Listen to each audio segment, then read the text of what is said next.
আরজিকর কাণ্ডের ধর্ষণ এবং খুনের প্রতিবাদে বহরমপুরে আমরা মহামিছিলের ডাক দিয়েছি। কারণ আমরা মনে করছি যে নাগরিকরা যে আন্দোলন করছে করুক, কিন্তু রাজনৈতিক দল হিসাবে আমরাও আমাদের দায়িত্ব এড়িয়ে যেতে পারি না। তাই এর আগে কলকাতায় করেছি, এবার বহরমপুরে করব, তারপরে সিউড়িতে করব, তারপরে শিলিগুড়িতে করব, তারপরে পশ্চিম মেদিনীপুরে করব। পরপর পরপর আমরা এরকম করতে থাকব।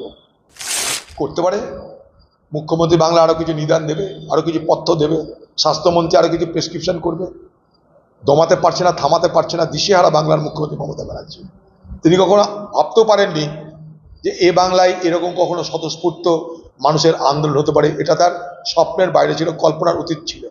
তাই এই মুহূর্তে বাংলার মুখ্যমন্ত্রী দিশেহারা, সামলানোর চেষ্টা করছে, কিন্তু বাংলার মানুষের মধ্যে যে ক্ষত তৈরি হলো, বাংলার মানুষের অন্তরে যে ক্ষত তিনি তৈরি করলেন এই ধর্ষণ এবং খুনের ঘটনার পরিপ্রেক্ষিতে, যেখানে পুলিশকে লাগালেন, পার্টিকে লাগালেন, নিজে উদ্যোগ নিলেন সমস্ত তথ্যকে লোপাট করে দেওয়ার, সমস্ত তথ্যকে এদিক ওদিক করে দিয়ে, প্রমাণকে নষ্ট করে দিয়ে, প্রমাণকে লোপাট করে দিয়ে ধর্ষকদের বাঁচানোর যে চেষ্টা পশ্চিমবঙ্গ সরকার, তার পুলিশ, তার প্রশাসন করেছে, এই ক্ষত বাংলার মানুষের মন থেকে কখনো দূরীভূত হবে না।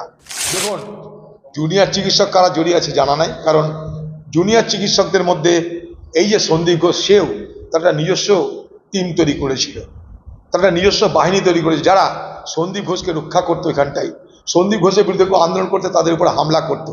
তো সেরকম কেউ মোসাহেব থাকতে পারে। সব সমাজের সব অংশের মধ্যে মোসাহেব থাকে, দালাল থাকে। তাই চিকিৎসকদের মধ্যেও একটা অংশের দালালি আছেই। সে দালালদের মদত পাচ্ছে এই সরকারও পায় এবং প্রশাসকও পায়। অতএব এটা মানে এটা নয় যে গোটা চিকিৎসক জগৎ তাদের পক্ষে আছে।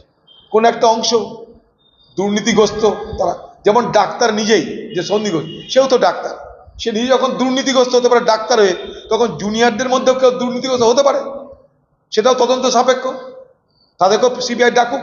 কিন্তু আমার কথা হচ্ছে এই তদন্তকে লঘু এবং এই তদন্তকে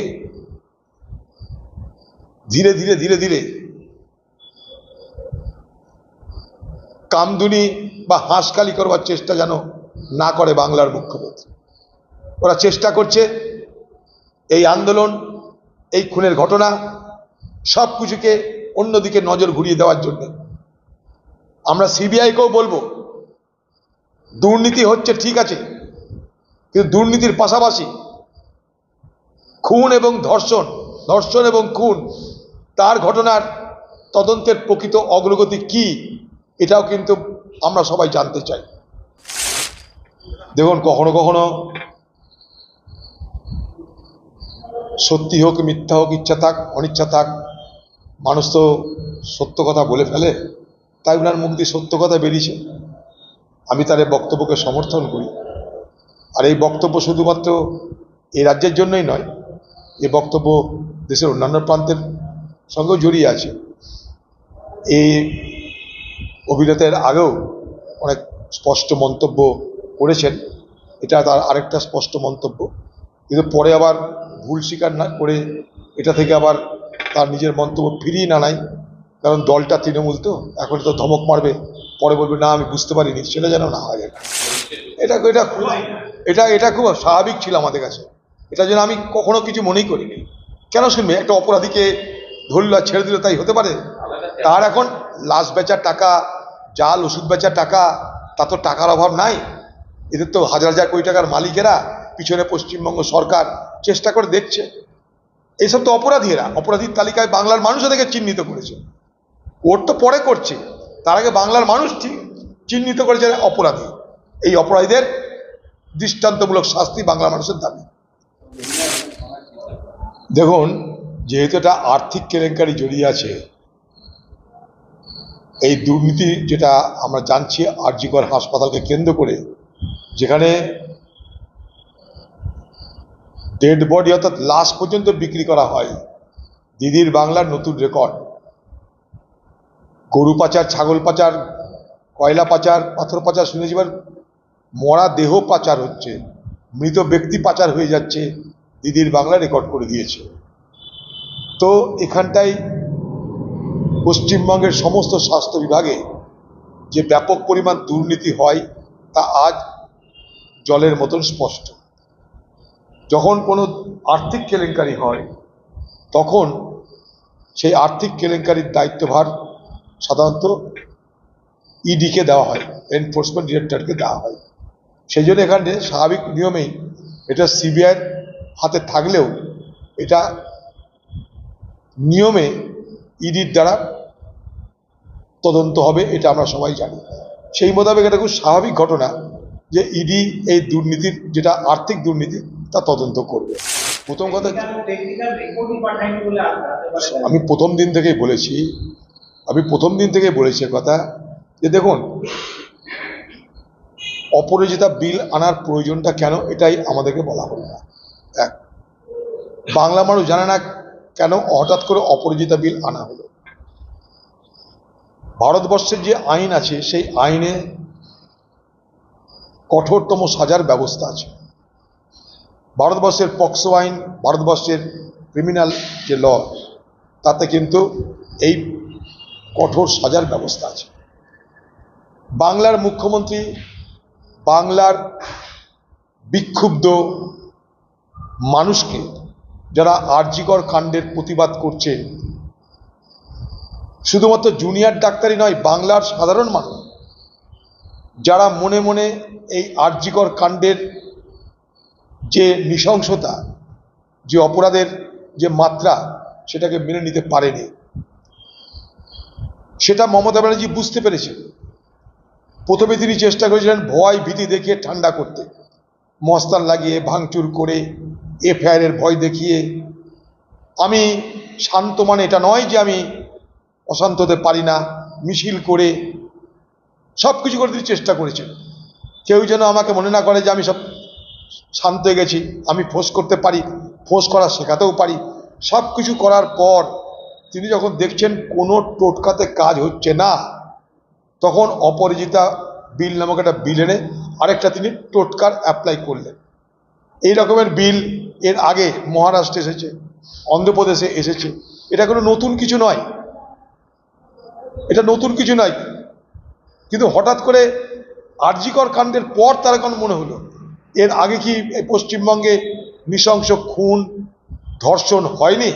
ধর্ষণ এবং নৃশংস খুনের ঘটনা এটা তো প্রথম নয়, কিন্তু এই প্রথম সারা বাংলা জুড়ে যেভাবে প্রতিবাদের ঝড় উঠেছে, তাতে দিশেহারা হয়ে মমতা ব্যানার্জি প্রলেপ দেওয়ার চেষ্টা করছে।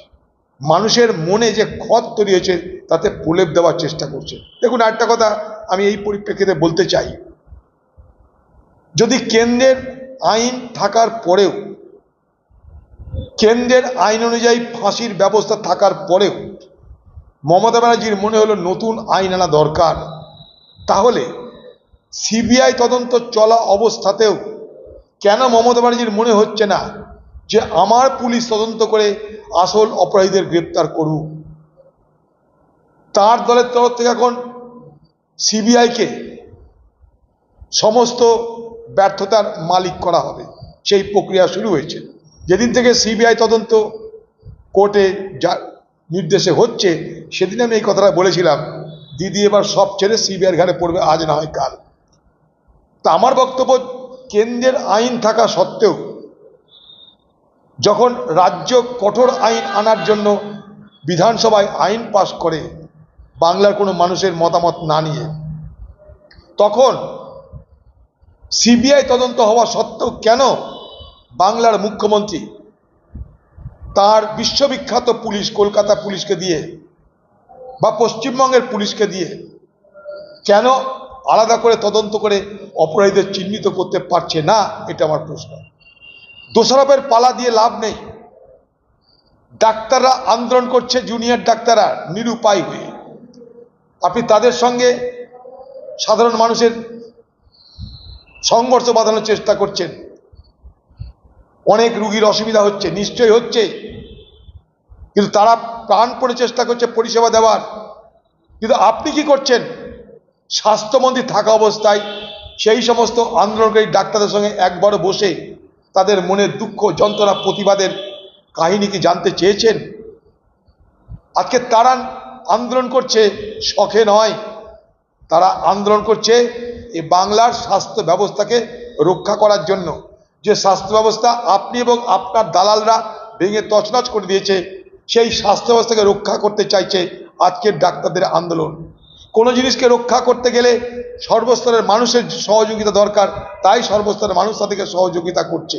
তাদেরকে নানাভাবে প্ররোচিত করে সাধারণ মানুষের সঙ্গে তাদের দূরত্ব এবং দুশ্মনী বাড়ানোর চেষ্টা করা হচ্ছে, শত্রুতা করার চেষ্টা করা হচ্ছে। আজকে ডাক্তারদের আন্দোলনের কারণ কি জানার চেষ্টা করা হচ্ছে না। আজকে ডাক্তারদের সঙ্গে মুখ্যমন্ত্রী নিজে এসে তাদের নিরাপত্তার জন্য কোনো গ্যারান্টি দিতে পারছে না। সিআইএসএফকে নিয়ে আসা হয়েছে, তাদেরকে অসহযোগিতা করা হচ্ছে। প্রথমে ডাক্তারদেরকে ট্রান্সফার করিয়ে ভয় দেখানো হলো। কেন এগুলো? আজকে সেই ডাক্তারদের আন্দোলন, তাই এই আন্দোলনকে বাঁচিয়ে রাখা এবং পশ্চিমবঙ্গের স্বাস্থ্য ব্যবস্থাকে আরো বেশি শক্তিশালী করার জন্য, স্বাস্থ্য ব্যবস্থা যেন বাংলার মানুষের অত্যাচারের কারণ না হয়ে ওঠে, স্বাস্থ্য ব্যবস্থার মাধ্যমে যাতে বাংলার মানুষ প্রকৃত পরিষেবা পায়, তার জন্য এই আন্দোলন তারা করছে।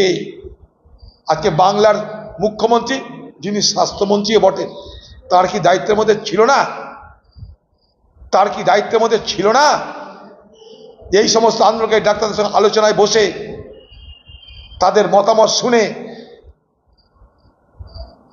তাদেরকে ভরসা দেওয়া, সান্ত্বনা দেওয়া, যোগ্য ব্যবস্থা করা? তার কি দায়িত্ব ছিল না? বলুন, কোন গণতন্ত্রে বাস করছি আমরা?